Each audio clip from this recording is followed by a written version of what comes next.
Right details చూద్దాం. సార్వత్రిక ఎన్నికల సమరం మొదలైంది. తొలి విడతలో 22 రాష్ట్రాలు, కేంద్రపాలిత ప్రాంతాల్లోని 102 నియోజకవర్గాలకు నోటిఫికేషన్ వెలువడింది. దీంతో నామినేషన్ల దాఖలు ప్రక్రియ ప్రారంభమైంది. ఇవాల్టి నుంచి ఈ నెల 27 వరకు నామినేషన్లను స్వీకరించనున్నారు ఈసీ అధికారులు. 28న నామినేషన్లను పరిశీలించనున్నారు. మార్చి 30 వరకు ఉపసంహరణకు సమయంగా ఉండగా ఏప్రిల్ 19న ఫస్ట్ ఫేజ్ పోలింగ్ జరగనుంది.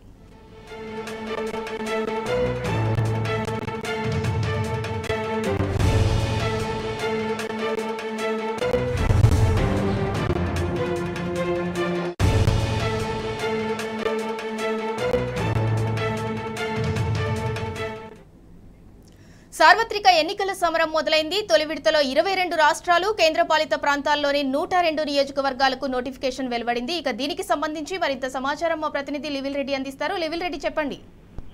సింధూర 2024 సార్వత్రిక ఎన్నికలకు మొన్న శనివారం నగారం మోగింది. అయితే అందులో భాగంగా 7 విడతలుగా ఎన్నికలు నిర్వహించాలని ఈసీఐ నిర్ణయించింది. ఈ నేపథ్యంలో మొదటి విడతకు సంబంధించి వాళ్ళ నోటిఫికేషన్ విడుదల చేసింది. మొదటి విడతలో భాగంగా 21 రాష్ట్రాలతో పాటు కేంద్రపాలిత ప్రాంతాల్లో ఎన్నికలు నిర్వహించాలని ఈసీఐ వాళ్ళ నోటిఫికేషన్ విడుదల చేసింది. నోటిఫికేషన్ విడుదల చేసిన రోజు నుంచే నామినేషన్ల స్వీకరణ ఉంటుంది. నామినేషన్ల స్వీకరణ ఇవాళ నుంచి ప్రారంభం చెప్పుకోవచ్చు.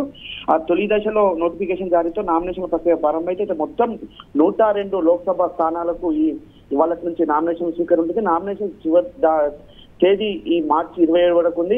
ఏప్రిల్ 19న ఈ మొదటి దశ ఎన్నికలకు సంబంధించి పోలింగ్ నిర్వహిస్తారు. తొలి దశలో అరుణాచల్ ప్రదేశ్ కు లోక్సభ ఎన్నికలతో పాటు అసెంబ్లీ ఎన్నికల నిర్వహణ కూడా ఉంది. అంతేకాకుండా అస్సాం, బీహార్, ఛత్తీస్గఢ్, మధ్యప్రదేశ్, మహారాష్ట్ర, మణిపూర్, మేఘాలయ, నాగాలాండ్, సిక్కిం రాష్ట్రానికి కూడా ఇదే తరహా లోక్సభతో పాటు అసెంబ్లీ ఎన్నికల నిర్వహణ ఉంటుంది. తమిళనాడు, త్రిపుర, ఉత్తరప్రదేశ్, ఉత్తరాఖండ్, పశ్చిమ బెంగాల్, అండమాన్ నికోబార్, జమ్మూ అండ్ కాశ్మీర్, లక్షద్వీప్, పుదుచ్చేరిలో ఎన్నికలు జరగనున్నాయి.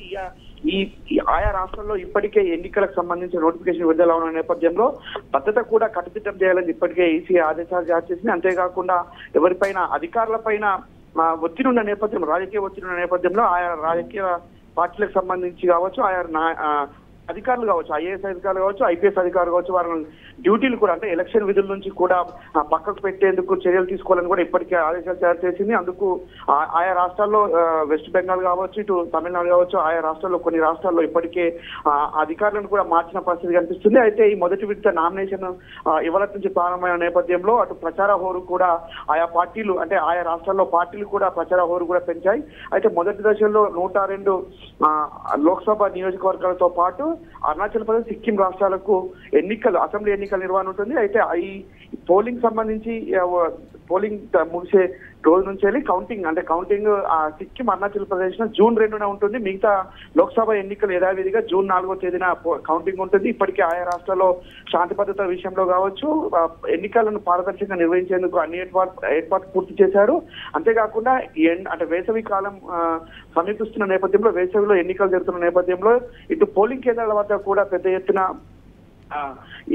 తగు ఏర్పాట్లు కూడా చేయాలని ఇప్పటికీ ఆదేశాలు జారీ చేసి మెడికల్ టీంలతో పాటు ఏదైతే ఇటు ఇతర సదుపాయాలు కూడా కల్పించాలని చెప్పింది. అంతేకాకుండా అబవ్ 85 ఇయర్స్ పైబడిన వారికి ఇంటి దగ్గరే ఓటింగ్ చేసుకునేందుకు కూడా అవకాశం కల్పించింది. ఈసారి ఆయా రాష్ట్రాల్లో లోక్సభ ఎన్నికలు కావచ్చు, అసెంబ్లీ ఎన్నికలకు సంబంధించి 85 ఏళ్ల పైబడిన వారికి ఇంటి దగ్గరే ఓటింగ్ చేసేందుకు కూడా ఇప్పటికే యంత్రాంగం అంతా కూడా సర్వం సిద్ధం చేసింది. అయితే ఇక్కడ కూడా ఇబ్బందులు తలెత్తకుండా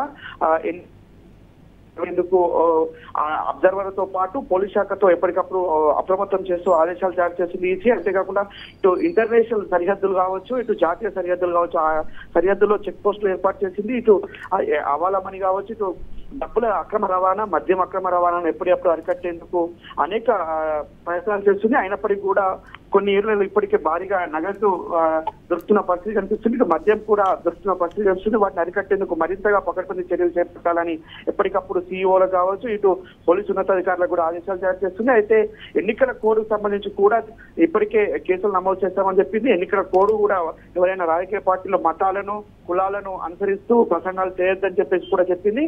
ఇటు కులాలను, మతాలను ఏదైతే అనుసరిస్తూ ప్రసంగం చేస్తే వారిపైన కేసులు నమోదు చేస్తామని కూడా వార్నింగ్ ఇచ్చిన పరిస్థితి కనిపిస్తుంది. మొత్తాన్ని చూసినట్టయితే మొదటి దశకు 102 లోక్సభ స్థానాలతో పాటు అరుణాచల్ ప్రదేశ్, సిక్కింకు అసెంబ్లీ ఎన్నికలకు సంబంధించి కూడా ఇవాళ నుంచే నోటిఫికేషన్ ప్రారంభమైందని చెప్పుకోవచ్చు. ఈ నామినేషన్ల ప్రక్రియ అంతా కూడా కొనసాగుతుంది. నామినేషన్ ప్రక్రియకు సంబంధించి కూడా అభ్యర్థితో పాటు మరో 4 మాత్రమే రిటర్నింగ్ ఆఫీస్ లోకి అనుమతించారు. రిటర్నింగ్ ఆఫీస్ దగ్గర కూడా భారీ బందోబస్తు ఏర్పాటు చేస్తున్నారు. ఇటు సీసీ కెమెరా సర్వేలెన్స్ తో పాటు పోలీసు నిఘా ఎప్పటికప్పుడు ఉంటుందని చెప్పారు. పోలీసు భద్రత నడుమ నామినేషన్ దాఖలు చేయొచ్చు. అంతేకాకుండా నామినేషన్ వేసేటప్పుడు ఊరేగింపులు చేయొద్దని కూడా ఇప్పటికే ఈసీ ఆదేశాలు జారీ చేసింది. ఈ నేపథ్యంలో ఆ నామినేషన్ల ప్రక్రియకు సంబంధించి కూడా ఎలాంటి అవాంఛనీయ సంఘటన జరగకుండా దేశవ్యాప్తంగా కూడా అన్ని రిటర్నింగ్ ఆఫీసుల వద్ద కూడా 24 గంటల పాటు భద్రతను కూడా ఏర్పాటు చేసింది Sindhura. Right, thanks for the update లివిల్ రెడ్డి.